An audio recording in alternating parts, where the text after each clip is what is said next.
부모들이 막 이렇게 간섭을 하게 되면 스트레스를 되게 많이 받는단 그쵸. 말이에요. 다 신경 써주고 그러면은 엄마만 의지하고 살 것 같아가지고 자유가 되게 중요한 것 같아요. 누군가의 참견을 안 받고 무언가를 한다는 게 점점 커갈수록 못하는 것 같아서 더 너무 공부가 주입식이잖아요. 그런 거 별로 안 좋아해요. 이렇게 도시 같은 걸 하나 만들어 보고 싶어요. 제가 상상하는 블랙홀의 내부를 좀 만들어 보고 싶어요. 자기가 원하는 전시도 해낼 수 있는 그런 공간이 있었으면 좋겠어요. 이런 거 빨리 생겨서 교육 방법도 조금 변하는 계기가 됐으면.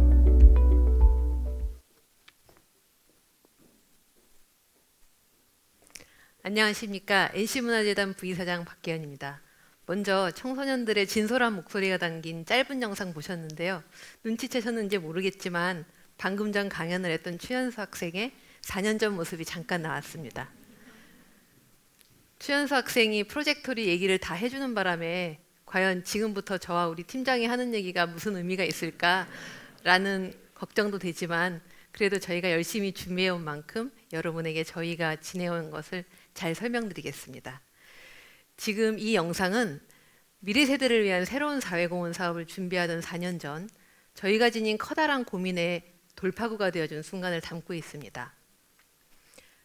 미래 세대와 그들의 창의성을 위해서 우리가 해줄 수 있는 건 과연 무엇일까?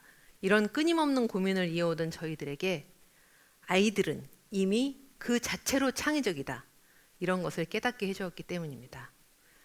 저희 재단은 이번 컨퍼런스의 기회를 빌려 이런 고민의 과정을 거쳐서 시작된 재단의 대표 사업 프로젝토리를 소개하고 지난 2년간의 성과를 이 자리에서 공유하고자 합니다. 아이들의 머릿속은 언제나 아이디어로 가득 차 있습니다.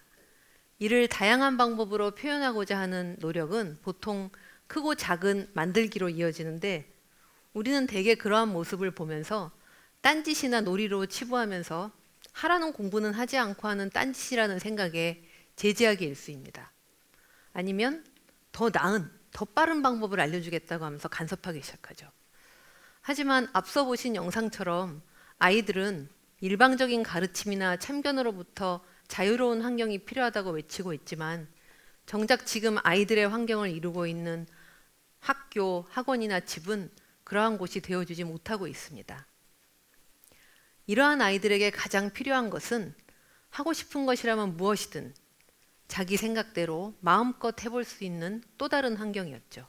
바로 그러한 환경, 즉 창의활동 공간이 되어주고자 프로젝토리가 만들어졌습니다. 멤버십 제도로 운영되고 있는 프로젝토리는 11살 이상 청소년이면 누구나 가입 신청 가능합니다. 멤버가 된 청소년들에게는 각종 재료와 도구가 갖춰진 공간이 제공됩니다. 멤버들은 원하는 시간에 원하는 만큼 방문해서 자기 자신만의 프로젝트를 기획하고 실행합니다. 반려동물을 위한 장난감 만들기, 나만의 이야기를 담은 그림책 집필하기, 행복을 만드는 가치를 함께 토론하기, 환경 문제에 대해 연구하기. 이처럼 프로젝트의 분야나 주제는 아무런 제약 없이 자기 스스로 고민하고 선택할 수 있습니다. 그래서 매우 다양하고 흥미로운 프로젝트가 끊임없이 펼쳐집니다. 프로젝트를 완성해야 하는 의무나 결과물에 대한 부담 또한 주어지지 않습니다. 멤버들은 오직 자신의 생각에 따라 프로젝트를 이끌어 나가는 과정에만 집중할 수 있습니다. 그렇게 프로젝토리는 일방적 가르침을 위한 선생님이나 시간표, 과제물이 없는 자유로운 환경을 만들어서 청소년들이 마음껏 자기 주도적 활동을 펼칠 수 있는 제3의 공간이 되어주고 있습니다. 2020년 10월 개관한 이래 지금까지 프로젝토리는 총 505명의 멤버들과 함께 했습니다. 이곳 대학로에 위치한 공간으로 종로구뿐만 아니라 서울시 전역과 경기도의 청소년들이 찾아오고 있습니다. 월 평균 336명의 멤버가 방문해서 활발히 함께 운영되고 있습니다. 멤버들은 하루 동안 짧게는 1시간에서 8시간까지 머물 수 있는데 이렇게 프로젝트 활동 작업을 이어가는 누적 활동 시간은 14,694시간에 이르렀고 그동안 기록된 프로젝트 수는 자그마치 6,818개에 달했습니다. 하지만 프로젝토리 사업의 성과는 이렇게 나열된 수치만으로는 설명되지 않습니다. 프로젝토리는 일일 체험만 하는 청소년 10명이 아닌 매주 활동을 이어가는 청소년 1명을 하루 안에 뚝딱 완성되는 프로젝트 10개보다는 수개월에 걸쳐 결국은 실패하고야 마는 프로젝트 1개를 위하고자 하기 때문입니다. 저희 재단은 이렇게 멤버들이 활동할 수 있는 창의 활동 공간을 제공하는 역할에 그치지 않고 이를 통한 멤버들의 변화와 성장을 분석하고 측정해 보았습니다. 멤버들의 특징적인 활동 모습은 무엇인지, 이전과 다른 무언가가 포착되는 순간이 있는지, 있다면 과연 그러한 순간이 나타나는 어떤 변화를 이끌어내는 환경적 요소는 무엇인지 끊임없이 고민하고 탐구하고 운영하고 있습니다. 이러한 과정을 나타내는 우리 멤버들의 활동 모습을 영상으로 담아봤습니다. 직접 보시죠. 나는 프로젝토리에서 활동하고 있는 도요라고 해. 작년 겨울부터 시작해서 지금까지 쭉 활동하고 있어.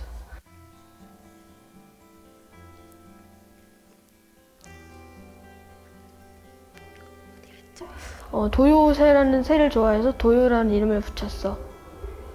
내가 이번에 했던 프로젝트는 새 다큐멘터리를 만드는 것이고, 그걸 왜 했냐면 그 새를 싫어하는 사람들이 꽤 있더라고. 우리 엄마도 저번에 새를 봤는데 되게 무서워하시는데 내가 생각하기엔 새가 너무 귀여운 거야. 그 새들의 귀여운 모습과 예쁜 모습을 보여주고 싶어서 그 새 다큐멘터리 시작하게 됐어. 그래서 오늘은 그거를 전시하는 거를 생각하고 있어. 새가 너무 아름다웠어, 생김새가. 그래서 빠지게 됐던 것 같아.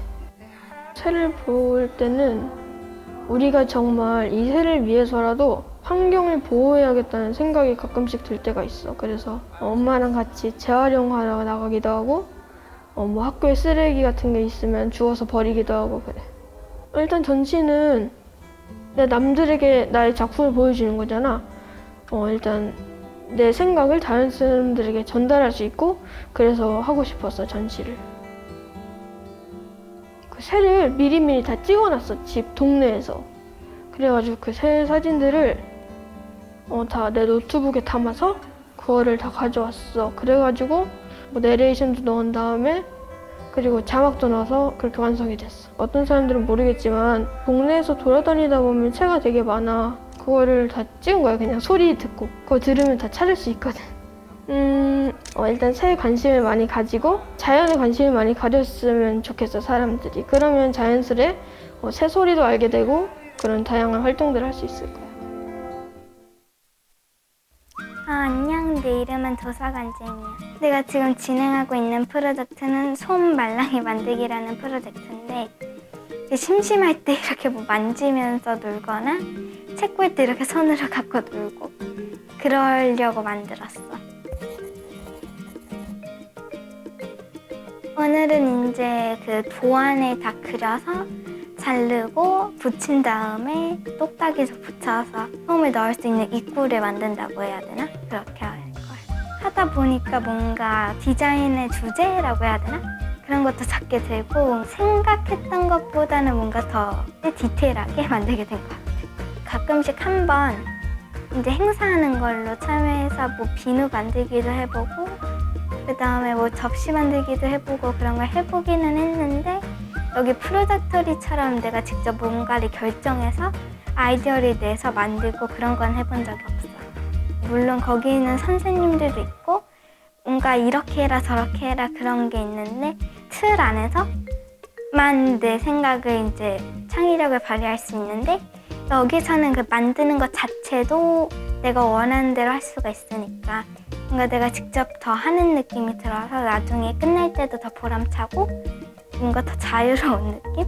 방식이나 뭐 이런 게 정해진 게 아니잖아. 그러니까 경험을 해보고 그냥 문제가 생기면 바로 도움을 요청하는 게 아니라 내가 직접 뭔가 더 해보고 그래야 될 것 같은 느낌? 그래서 더 좋고 재밌는 것 같아.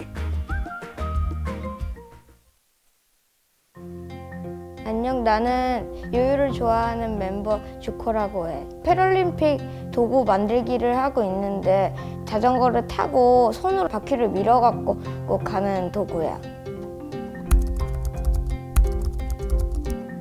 내가 올림픽을 보고 나서 패럴림픽이라는 게 있다고 해갖고 봤더니 그런 게 있었어.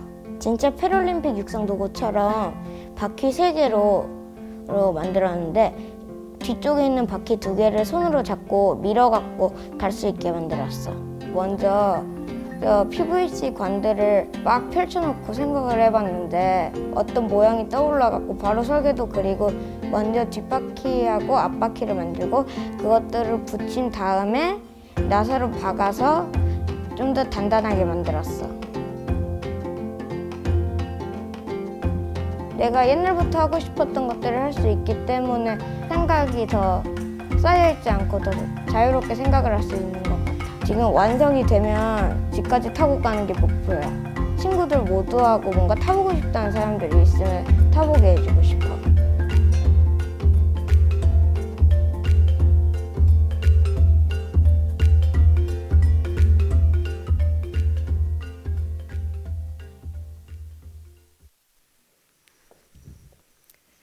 네, 안녕하세요. 프로젝토리 사업의 운영과 기획을 맡고 있는 NC문화재단 사업팀 팀장 조형민입니다.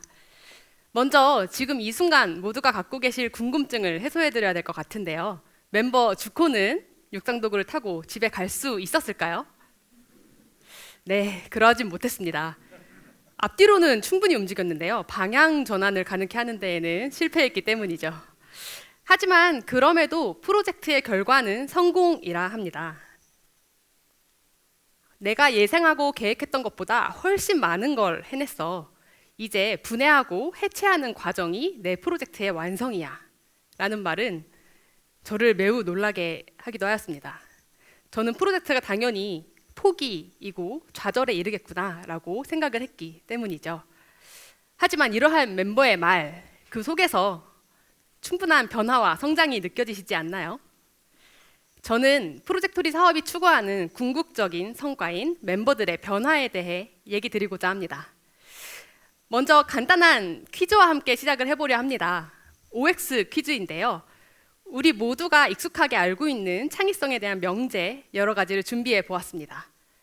하지만 오해와 사실이 섞여 있습니다. 어떤 것이 사실이고 어떤 것이 오해인지 구분하시어서 자리에서 OX를 표시해 주시면 감사하겠습니다. 네, 그럼 시작해 보겠습니다. 창의적인 아이디어란 대개 기억하고 있는 정보를 새로운 방식으로 결합하는 데에서 시작된다. 라는 건 사실일까요? 오해일까요? 네, 다양한 의견들 감사합니다. 그렇다면 사람들은 각자 특정한 정도의 창의성을 갖고 태어나고 이를 바꾸기 위해 딱히 할 수 있는 건 없다라는 거에 대해선 어떻게 생각하시나요? 네. 창의성의 중요성이 커지면서 이 두 가지 명제에 대해서는 우리 모두 다 잘 알게 된 것 같습니다. 창의성이란 꼭 세상에 없던 것을 새롭게 발명해내야 하는 것이 아닌 이미 알고 있는 것을 또 다른 방식으로 처리해내는 과정에서 일어나기도 하고요. 창의성에 대한 관심과 훈련으로 충분히 길러낼 수 있다라는 것이죠. 한 번 더 가보겠습니다. 여럿이 모여 브레인스토밍을 하는 것이 혼자 생각할 때보다 더 많은 아이디어를 만들어낸다라는 건 사실일까요? 오해일까요? 네. 이번에는 의견이 좀 나뉘는 모습이 보였습니다. 그렇다면 일반적으로 한 분야에서 창의적인 업적을 이뤄내는 것에는 최소 10년의 신중한 훈련과 일이 요구된다라는 거에 대해선 어떻게 생각하시나요? 네, 이번에도 의견이 갈립니다. 계획대로 되고 있습니다. 네, 정답은 이러하였습니다. 네, 창의적인 생각을 꺼내는 방법으로 브레인스토밍이 알려진 지 꽤 오래되었는데요. 하지만 모든 상황에서 항상 최고의 방법이 될 수는 없겠죠. 아이디어가 나올 때까지 끝나지 않는 회의, 그 비효율적이고 불편한 자리를 모두 경험해 보신 바 있으실 겁니다. 브레인스토밍이 오히려 남용될 때에는 창의성을 발휘하기에 방해가 된다라는 사실이죠. 또한 우리는 창의성을 사과가 떨어지는 또 목욕물이 넘치는 어떤 유레카의 전설적인 이야기로 처음 접하곤 합니다. 그렇기 때문에 우리 자신에게도 뭔가 그러한 우연한 순간이 일어나기를 기대하면서 꾸준한 노력의 필요성을 간과하기도 하는 것 같습니다. 마지막으로 한 번만 더 해보겠습니다. 아이들이 어른보다 더 창의적이라고 생각하시나요? 네, 이제는 좀 소극적이어서 끄덕끄덕과 도리도리로 표시해 주시고 계신데요. 그렇다면 대부분의 사람들은 추상화 작품과 어린아이의 그림을 구분하지 못할 것이다 라는 의견에 대해서는 어떻게 생각하시나요? 네, 아주 혼란스러운 이거 너무 짜릿합니다. 네, 결과는 이번에는 둘 다 오해였습니다. 어릴수록 더 창의적일 것이다 라는 생각은 창의성을 순수함 또는 무모함이랑 결부시키기 때문인데요. 앞서 얘기한 어떤 꾸준한 노력과 훈련의 시간을 생각한다면 사실이 아니라는 걸 알 수 있겠죠. 미술관에 걸린 추상화 작품을 인정하지 않는 의견도 많습니다. 작가 이름만 가리면 어린아이의 그림과 구분하지 못할 것이다 라는 많은 의견은 실제 연구로 다뤄지기도 하였습니다. 결과는 구분 가능하다라는 것이었습니다. 저처럼 잘 모르는 사람이 대강 훑어본다면 그 차이를 모를 수 있겠지만 전문가가 봤을 때에는 분명히 그 완성도에서 차이를 보였었죠. 네, 이러한 오해와 사실은 작년 발표된 한 논문의 조사 자료로도 활용된 바 있습니다. 전 세계 다양한 국적과 나이, 성별을 가진 성인 약 1260여 명을 대상으로 창의성에 대한 이해도를 조사한 연구였는데요. 그 결과는 흥미로웠습니다. 요약하자면 10명 중 약 7명이 현재까지 밝혀진 창의성에 대한 사실을 올바르게 이해하고 있는 그 동시에 10명 중 5명은 입증된 바 없거나 오히려 반증된 오해 또한 사실로 믿고 있다는 것이었습니다. 그만큼 창의성에 대한 오해가 만연하게 퍼져 있음을 알 수 있었는데요. 저자는 그 배경으로 창의성에 대한 과학적인 발견들이 대중의 인식 속으로 충분히 파고들지 못했음을 지적합니다. 그 결과 교육 또는 일의 현장에서 창의성을 함양하려는 노력이 잘못된 방향으로 이루어지거나 또는 약화될 수 있음을 우려하기도 하죠. 결국 개인의 창의적 잠재력이 발현되는 것을 효과적으로 돕기 위해선 창의성에 대한 정확한 지식을 갖추는 것이 중요하다라고 말합니다. 미래 세대의 창의성 함양을 위한 창의적 환경을 제공함에 있어 창의성에 대한 정확한 지식을 바탕으로 한 것, 바로 저희 프로젝토리의 주된 성과라고 할 수 있겠습니다. 네, 또 하나의 창의성에 대한 오해로 이야기를 이어가 보겠습니다. 창의성은 정말로 측정할 수 없을까요? 네, 물론 창의적인 역량과 가치, 그것 모든 것을 통달하는 단 하나의 정의나 측정법은 존재하지 않는 게 맞습니다. 하지만 측정하려는 창의성이 무엇인지 구체화하고 그 창의성을 측정하는 데 효과적인 방법을 선택한다면 정량화된 창의성을 확인할 수 있게 되죠. 궁금해졌습니다. 프로젝토리 멤버들의 창의성은 어떠할까 하여서 올해 초 프로젝토리 현장에서도 창의성을 측정하기 위한 노력이 시작되었습니다. 저희가 이번에 사용했던 도구는 성균관대학교 아동학과 최인수 교수님, 그리고 대구대학교 심리학과 이종규 교수님께서 개발하신 CIS 창의성 검사였습니다. 이 검사는 종합적인 창의성을 측정합니다. 창의적 문제 해결 등의 사고 능력뿐만 아니라 창의성을 발휘하고자 하는 내재적인 동기, 그리고 이를 실천함에 있어서 개인적인 성향 등을 모두 측정하고 분석하는데요. 따라서 3가지의 하위 요인 그리고 12가지의 세부 요인으로 나누어져 분석됩니다. 더불어 검사 결과의 활용에 대한 유의사항 또한 강조합니다. 검사 결과로 얻어지는 점수를 비교해서 창의적인 학생 그리고 그렇지 못한 학생을 가려내는 것이 아니라 각각의 학생이 가지고 있는 능력과 특성이 무엇인지 발견해 이를 최적화하도록 안내하고 있죠. 따라서 검사의 결과는 상대적인 점수로 확인할 수 있습니다. 2004년 검사지가 개발된 이래로 지금까지 누적된 데이터를 표준 점수화하고 각 요인별 평균치를 50점이라고 설정했을 때 나의 상대적인 수준을 확인할 수 있게 됩니다. 그래서 당시 측정을 시도하는 당시 프로젝토리에서 활동하고 있던 멤버 175명의 결과는 이러하였습니다. 창의성 총점을 비롯한 성향, 사고, 동기 요인 모두 동일 연령대 청소년의 평균에 비해 높은 수준을 보였고 세부 요인에서의 변화 역시 세부 요인의 평균 역시 웃도는 것을 확인할 수 있었습니다.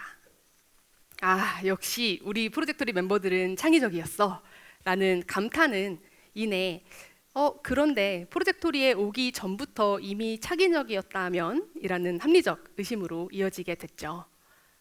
보다 면밀한 분석이 필요했습니다. 프로젝토리를 통한 변화를 확인하기 위해선 활동을 시작하기 전과 후의 상태를 비교해야 했습니다.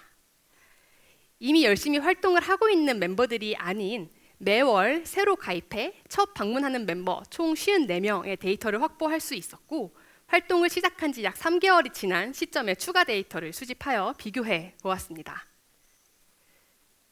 활동 전 검사 결과는 멤버 전원의 평균과 유사했습니다. 동일 연령대의 평균보다 이미 높은 수준이었죠. 그럼에도 프로젝토리 활동 효과는 확실했습니다. 창의성 총점과 성향, 사고, 동기 요인의 점수 모두 상승한 것을 확인할 수 있었고 세부 요인의 변화 또한 분명했습니다. 이렇듯 프로젝토리에서의 경험을 통해 멤버들은 창의성을 길러내고 있었습니다. 사실 현장에서 지켜본 멤버들의 활동 모습 그리고 멤버들이 들려준 활동 소감을 통해 이미 알고 있던 바이지만 이렇게 정량적인 수치로 확인된 변화는 사업에 대한 더 큰 확신을 가져다 주었죠. 그렇다면 이러한 측정은 어떻게 가능하였고 무엇이 변화를 이끌어냈는지 궁금하실 텐데요. 저희 프로젝토리가 찾은 해답인 Everyday Creativity 그리고 Tolerance에 대해서 좀 더 설명드리도록 하겠습니다. 네, 프로젝토리가 바라보는 창의성은 우리가 일반적으로 알고 있는 것과 조금 다릅니다. 오늘 앞선 연설들에서도 다 언급된 바 있긴 한데요. 먼저 창의성을 생각하면 어떠한 인물들이 떠오르시나요? 비슷한 인물들이 계속 나와서 저도 놀랐습니다. 불후의 명곡을 남긴 베토벤 그리고 혁신의 아이콘인 스티브 잡스가 있죠. 그럼 왼편의 흑백 사진의 인물 또한 누구인지 알아보시겠나요? 네, 자연을 형상화한 건축의 거장 가우디 또한 창의성을 대표하는 인물입니다. 얼굴은 저희 또한 생소하죠. 네. 교육 심리학자인 루스 리차드 교수는 이들의 창의성을 전문적 창의성으로 구분합니다. 사회나 조직에 의한 인정 그리고 상당 기간 동안 이루어지는 학습과 훈련이 필수적으로 요구되죠. 전문적이고 신비적인 산물을 생산할 수 있는가를 기준으로 평가되기 때문에 소수의 사람만이 갖는 능력이 되고 맙니다. 하지만 교수는 이와 대비되는 또 다른 창의성 또한 정의합니다. 바로 일상적 창의성인데요. 우리의 일상생활에서 일어나는 독창적인 아이디어와 행동 그 모두를 아우르는 개념이라 할 수 있습니다. 일상적 창의성은 아동에서부터 성인까지 그 누구에게나 나타날 수 있고 끊임없이 변화하는 환경에서 적응하고 또 행복하기 위해 스스로를 발전시키는 동기가 되죠. 이러한 일상적인 창의성을 바라볼 때에 비로소 소수의 천재가 아닌 여기 계신 우리 모두가 지닌 창의성을 이해할 수 있게 됩니다. 이렇듯 두 갈래로 나뉜 창의성을 보다 작은 범주로 구별하는 이론 또한 존재합니다.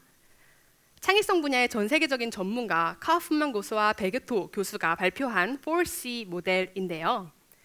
개인의 성장에 따라 창의성이 4단계로 나누어 발달한다라는 내용을 담고 있습니다. 앞서 설명드린 전문적 창의성에 해당하는 C는 Big C, 큰 창의성이라고 할 수 있습니다. 인물 예시로는 반 고흐, 또 그의 작품 별이 빛나는 밤이 될 수 있겠죠. 일상적 창의성에 포함되는 나머지 3단계도 그 차이에서 차이를 보입니다. 그 크기에서 차이를 보이게 됩니다. 역사적인 예술가는 아니지만 미술 전공을 지도하고 있는 교수의 창의성을 프로C라고 한다면 그 교수의 가르침을 받고 있는 학생의 창의성은 리틀 C, 또 그보다 아직 어리고 미숙한 아동과 청소년의 창의성은 미니 C, 아주 작은 창의성이라 할 수 있습니다. 미니 C의 찬물 예시를 든다면 스스로 물감을 섞어서 오묘한 색을 만들어낸 그 순간, 사실 그 색은 이미 세상에 존재하고 있어서 어쩌면 창의적인 산물은 아닐 수도 있겠지만 나에게는 창의적이었던 경험 그 자체가 될 수 있겠습니다. 프로젝토리에서 일어나는 멤버들의 창의성은 다른 것이 아닌 아주 작은 창의성이라는 것을 깨달았고 이것에 대해 정확하게 이해하는 것이 중요했죠. 아주 작은 창의성의 특징은 이러하였습니다. 처음 접하는 문제나 활동을 배우는 과정에서 개인 내적으로 일어나는 창의성이고요. 타인에게는 아닐 수 있지만 나 자신에게 새롭고 의미 있는 순간과 사건이라면 모두 다 창의성이 되죠. 그렇기 때문에 결과물에만 집중되어서 간과할 수 있는 잠재력을 발견 가능하게 하고 상대적으로 창의적인 성취와 표현을 해내기 힘든 아동에게도 적용이 가능한 것이었습니다. 따라서 꼭 외적인 결과물이나 산물로 평가만 되는 타인의 평가가 아닌 개인의 해석을 통해 판단이 진행되는 자기평가를 통해 측정 가능한 것이었습니다. 프로젝토리 멤버들의 창의성 또한 그렇게 측정된 것입니다. 일상적 창의성을 나타내는 문항들에 대해 본인 스스로 인지하고 있는 역량이나 성향을 평가하고 또 프로젝토리에서의 활동 경험이 누적된 일정 기간 뒤 다시 한번 평가를 했을 때 변화를 확인하는 방식이었습니다. 예를 들어 나 자신에 대해 생각하는 시간을 갖는 것이 어려웠는데 이제는 즐기게 됐어, 좋아 라는 그 작은 변화도 창의성의 성장으로 바라볼 수 있게 되죠. 물론 멤버들의 변화를 관찰하고 추적함에 있어 온전히 주관적인 판단으로 진행되는 자기평가에만 의존하지는 않습니다. 아주 작은 창의성에 대한 이해를 기반으로 현장에서 멤버와 함께하는 저희들은 멤버의 프로젝트를 눈으로만 보는 것이 아니라 귀 기울여 들여가면서 멤버들의 변화를 포착하고 또 분석을 하게 되죠. 오른편에 보이는 멤버의 프로젝트는 샌드아트 프로젝트의 결과물이었습니다. 물감 대신 모래를 사용해서 그 특유의 색감 그리고 질감을 나타내는 왼편과 같은 샌드아트를 이미 알고 있는 시점에선 이렇게 멤버의 서투른 작품에서 창의성을 찾기란 쉽지 않게 되죠. 하지만 그럴 때마다 저희는 아니야, 여기는 프로젝토리야, 미니 씨를 바라봐야 해 라고 다시 한번 각성하고 멤버에게 다가갑니다. 이건 뭐야? 어떻게 완성하게 되었어? 라는 아주 간단한 질문에 멤버는 본인의 프로젝트 과정과 소감을 쏟아냅니다. 이 프로젝트를 하면서 뭔가 실패에 대한 두려움이 조금 없어진 것 같아. 내가 처음 샌드아트를 했을 때 이상하게 만들어지는 거야. 그땐 얼마나 좌절했는지 몰라. 잘 만들어서 자랑하고 싶었거든. 지금은 계속 연습하다 보니까 익숙하고 자연스러워져서 그런 실패에 대한 두려움이 없어졌어. 대신 자신감이 느껴지고 다음에는 같은 실패를 하지 않도록 노력해. 이렇듯 수차례의 시도와 노력을 거쳐 만들어진 작품이라는 걸 파악한 뒤 다시 한번 그 멤버의 활동 기록을 들여다봅니다. 지금의 결과에 이르기 전 힘들게 연습하던 과정, 또 더 이전에는 모래를 처음 사용해보는 그 도전의 순간 또한 확인할 수 있게 되죠. 어느새 맨 오른편의 작품이 꽤나 창의적으로 보이시지 않나요?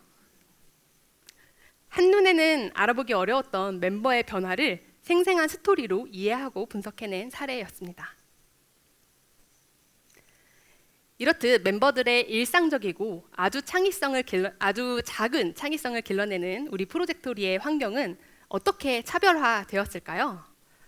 그 해답 또한 저희는 공부를 통해 얻을 수 있었습니다. 2015년 전 세계 139개국의 창의성 정도를 측정해 비교 분석한 글로벌 창의성 지수가 발표된 바 있습니다. 이는 경제 발전의 3T 이론을 기반으로 하였는데요. 톨러런스, 관용이 갖춰진 곳에 탤런트, 재능이 있는 인재들이 모이고 이를 통해서 테크놀로지, 그 기술의 혁신이 일어난다라는 가설이었습니다. 이러한 세 가지 T 요인을 나타내는 세부 지수를 설정한 뒤 국가별 순위를 비교하였죠. 한국의 결과는 이러하였습니다. 한국은 기술 부분에서 단연코 1위를 차지하였지만 모든 순위를 종합한 종합순위는 31위에 그치고 말았습니다. 그 이유는 다름 아닌 다양성을 포용하는 관용의 수치가 낮음이라는 걸 이해할 수 있었죠. 국내에도 유사한 연구가 존재했습니다. 그리고 결과는 같았습니다. 이번에는 OECD 34개 국가를 대상으로 보다 다양한 지수들을 비교 분석한 결과였는데요. 개인의 사고방식이나 가치관을 지지하는 사회문화 환경, 그리고 교육에 있어 자기 탐색적인 내용을 다루는 것, 그 자체가 부족한 것이 우리나라 창의성 저하의 원인이라는 걸 알 수 있었습니다. 이렇듯 청소년들에게 필요한 창의적 환경이란 지금 우리 사회에서 경험하기 어려운 톨러런스가 갖춰진 환경이라는 것입니다. 창의 인재를 양성한다라는 목표로 진행되는 무분별한 기술 교육 이전에 관용의 경험을 제공하는 것이 미래 세대의 창의성 증진을 돕는 올바른 방향인 셈이었죠. 프로젝토리의 관용은 다양성과 자율성을 토대로 하고 있습니다. 각종 재료와 도구를 제공하는 것은 물론이고 서로 다른 관심사와 생각을 가진 동료와 자유롭게 소통하며 다양성을 끊임없이 인정하게 됩니다. 프로젝트를 기획하고 또 실행함에 있어서 각자의 방식을 선택하고 자신만의 속도에 맞추어 진행할 수 있도록 자율성을 존중하죠. 하지만 이러한 활동 규칙 그리고 문화를 정하는 것만으로는 부족합니다. 계속해서 다양성을 인정하고 또 자율성 존중이 무엇일지 끊임없이 고민하면서 결국 멤버들의 변화를 이루어내는 것은 프로젝토리 구성원 간의 수평적인 관계를 통해 이루어지고 있습니다. 프로젝토리에는 활동에 참여하는 청소년 멤버 그리고 현장을 운영하는 청년 크루가 항상 함께합니다. 이들은 아이들과 어른의 수직적인 관계가 아닌 함께 작업하는 동료로서 수평적 관계를 맺습니다.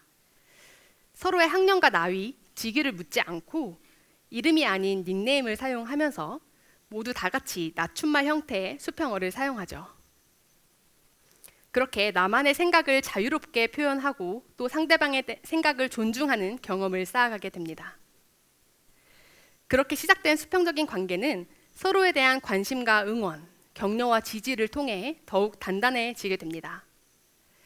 서로의 프로젝트를 대함에 있어 실패와 성공을 나누지 않고 우열을 나누는 비교나 평가를 항상 경계하면서 모두를 절대적으로 인정하고 존중하죠.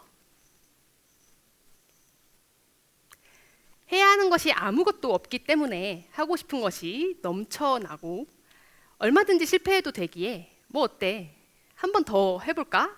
라고 도전하며 단 하나의 정답은 없다라는 걸 알기 때문에 아, 너의 생각은 그렇구나. 근데 나는 다르게 생각해. 라고 표현하며 멤버들은 창의적 자신감을 길러내고 있습니다.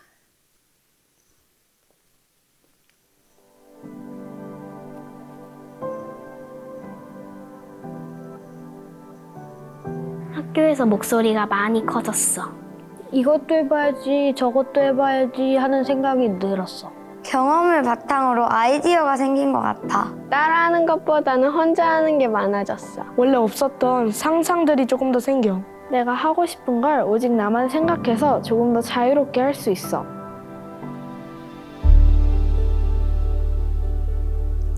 프로젝토리에 와서 실패에 대한 두려움이 없어진 것 같아. 옛날에는 실패할까봐 시작도 안 했는데 요즘에는 실패해도 다시 하고 그래. 실패해도 놀리지 않으니까 더 자신감 있게 잘할 수 있어. 새로운 것을 보면 프로젝토리에서 해보고 싶은 생각이 들어. 끝나고 나니까 이런 생각이 들더라고. 내가 도대체 이런 걸 어떻게 생각했지? 거기서 내가 많이 달라졌다는 걸 느꼈어. 문제가 생겨도 개의치 않았어. 왜냐면 문제가 생겨도 프로젝토리에서 해결할 수 있고 프로젝토리에서는 기간 제한 같은 게 없잖아. 방법을 바꾸고 또 바꿔서 끝까지 했어. 프로젝토리에는 우리가 편하게 활동할 수 있도록 준비된 도구도 많고 도와주는 크루들도 있으니까 의지가 더 생겨. 내 생각을 말할 수 있고 마음 놓고 질문할 수 있는 게 좋은 것 같아. 다른 사람들 앞에서 조금 더 당당하게 서 있을 수 있게 됐어.